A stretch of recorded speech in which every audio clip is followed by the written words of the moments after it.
இசைஞானி இளையராஜா வீட்டில் அவரை நேரில் சந்தித்து வாழ்த்து தெரிவித்தார் முதலமைச்சர் மு.க.ஸ்டாலின். லண்டனில் வரும் 8ஆம் தேதி சிம்பொனியை அரங்கேற்ற உள்ள நிலையில் நடிகர் கமலும் இளையராஜாவை சந்தித்து வாழ்த்து தெரிவித்தார். அனைத்து இந்திய மொழிகளுக்கும் சம உரிமை அளிப்பதே தேசிய கல்விக் கொள்கையின் நோக்கம் என மத்திய கல்வி அமைச்சர் தர்மேந்திர பிரதான் விளக்கம். தமிழ்நாட்டில் சிலர் அரசியல் நோக்கங்களுக்காக தேசிய கல்விக் கொள்கையை எதிர்ப்பதாக பேட்டி. திமுக தலைமையிலான கூட்டணியில் விரிசல் விழாது, அவர்களின் ஆசையில்தான் மண் விழும் என முதலமைச்சர் திட்டவட்டம். அண்மையில் நடைபெற்ற பிறந்தநாள் விழா பொதுக்கூட்டத்தில் பேசிய வீடியோவை தமது எக்ஸ் தளத்தில் பதிவிட்ட முதலமைச்சர், தொகுதி மறுவரையறை விவகாரத்தில் முதலமைச்சருக்கு எந்த அதிகாரமும் இல்லாத போது அனைத்து கட்சி கூட்டம் வீண். மக்கள் பிரச்சனைகள் பற்றி பேச அனைத்து கட்சி கூட்டம் கூட்டினால் பங்கேற்போம் என அண்ணாமலை அறிவிப்பு. அனைத்து கட்சி கூட்டம் எது கூப்பிடுறாங்கன்னு தெரியாம எப்படிங்க போறது? அங்க தொகுதி மறுசீரமைப்புக்கு அதுக்கு எந்த சம்பந்தம் இல்லைங்க ஐயா. தொகுதி மறுசீரமைப்பு நடக்கும் பொழுது தமிழகத்திற்கு எந்த விதமான பாதிப்பும் வராது. அது எப்ப வருதோ வரட்டும். அது 2026 வருதா 29 வருதா மறுசீரமைப்பு. நம்ம தெல்ல தெளிவா சொல்லியிருக்கோம். விகிதாச்சார அடிப்படை பிரதமர் அவங்க சொல்லிட்டாங்க, உள்துறை அமைச்சர் சொல்லிட்டாங்க. இப்ப அனைத்து கட்சி கூட்டம் நாளை காலையில சட்டம் ஒழுங்குக்காக கூப்பிட்டோம். நாங்க போய் அறிவாலய வாசல்ல இருந்து உள்ள போறோம் செக்ரட்டரியேட்டுக்கு. நாளைக்கு காலையில பெண்களுக்கு எதிரான பாலியல் வன்கொடுமை எப்படி குறைக்கிறது அனைத்து கட்சி கூட்டம் நாங்க போறோம்.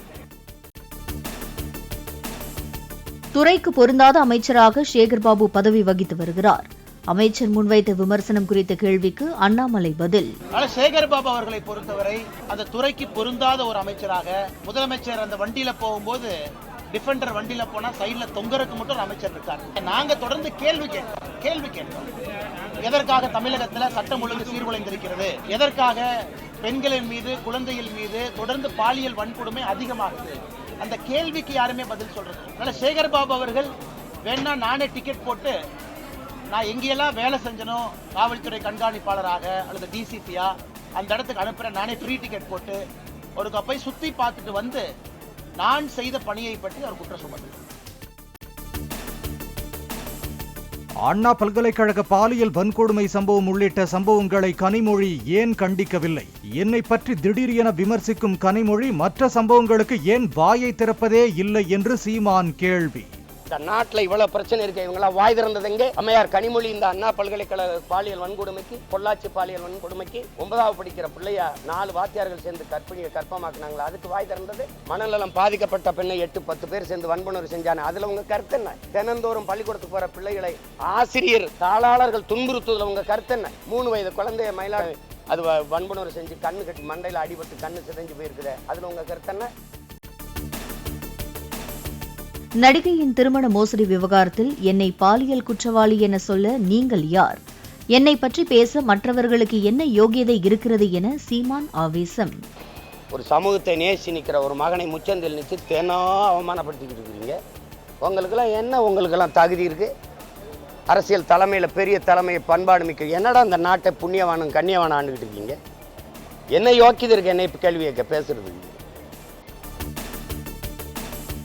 சீமான் மீதான வழக்குக்கும் திமுகவுக்கும் எந்த சம்பந்தமும் கிடையாது என சட்டத்துறை அமைச்சர் ரகுபதி மறுப்பு. திமுகவுக்கு சீமான் ஒரு பிரச்சனையே இல்லை என்றும் நீதிமன்ற உத்தரவுப்படித்தான் விசாரணை நடைபெற்று வருவதாகவும் பேட்டி. தன் அருகே பெண்கள் அமர்ந்திருக்கும் போதே மற்றொரு பெண்ணை பற்றி சீமான் இழிவாக பேசுவதாக செல்லூர் ராஜு விமர்சனம். பெண்களை மரியாதையுடன் பேச வேண்டும் என பேட்டி. பாமகவையே கண்ட்ரோலில் வைத்துக் கொள்ள முடியாத அன்புமணியா தமிழகத்தை கண்ட்ரோல் செய்ய போகிறார்? காவல்துறையை தன்னிடம் கொடுத்தால் போதைப் பொருள் புழக்கத்தை கட்டுப்படுத்தி விடுவதாக அன்புமணி பேசியதற்கு அமைச்சர் சேகர்பாபு பதில் கேள்வி. கண்ட்ரோல் பண்றதை பத்தி எல்லாம் அவர் பேசி நாங்க கத்துக்க வேண்டிய அவசியம் இல்லை. அவரோட கட்சியே அவர் கண்ட்ரோலா வச்சுக்க முடியல. அப்பாவும் மகனும் மேடையிலேயே சண்டை போட்டுருக்க ஒரு சூழ்நிலை வருது. அவர் அங்கே தமிழ்நாட்டை கண்ட்ரோல் பண்ண முடியல. 10வது படித்த ஆளும் கட்சி நிர்வாகி ஒருவர் IAS, IPS படித்தவர்களை மிரட்டுவதுதான் திராவிட மாடலா என அன்புமணி ராமதாஸ் கேள்வி. உயர் அதிகாரிகளை மிரட்டிய திமுக நிர்வாகி மீது முதலமைச்சர் இதுவரை நடவடிக்கை எடுக்கவில்லை என்றும் குற்றச்சாட்டு. கலெக்டர் தருமபுரி கலெக்டரும் எஸ்பியும் என்ன கேட்காம எதுவும் செய்ய முடியாது. நான் சொல்றதுதான் சட்டம். கீழே இருக்கிற அதிகாரிகள் நான் என்ன சொல்றேனோ அதுதான் நடைமுறைப்படுத்தணும்னு ஒரு 10வது படிச்ச திமுக மாவட்ட செயலாளர் IAS IPS படிச்ச அதிகாரிகளுக்கு கட்டளை எடுக்கிறார் என்றால் தமிழ்நாட்டில் என்ன இதுதான் திராவிட மாடல்? அவங்களுக்குலாம் வெட்கக்கேடு, இதெல்லாம் கேவலம். இன்னைக்கு வரைக்கும் முதலமைச்சர் ஒரு நடவடிக்கை எடுக்கலையே. மக்களவை தொகுதி மறுவரையறை குறித்து தமிழக அரசு சார்பில் மார்ச் 5ஆம் தேதி அனைத்து கட்சி கூட்டம். கூட்டத்தில் பங்கேற்பது குறித்து நாளை தெரிவிக்கப்படும் என தமிழக வெற்றிக் கழகம் அறிவிப்பு. இலங்கை சிறையில் உள்ள மீனவர்களையும் படகுகளையும் விடுவிக்க வலியுறுத்தி ராமநாதபுரம் மாவட்டம் தங்கச்சி மடத்தில் மீனவர்கள் தொடர் காத்திருப்பு போராட்டம். மீனவர்களை சந்தித்து குறைகளை கேட்டறிந்த தமிழக ஆளுநர் RN ரவி.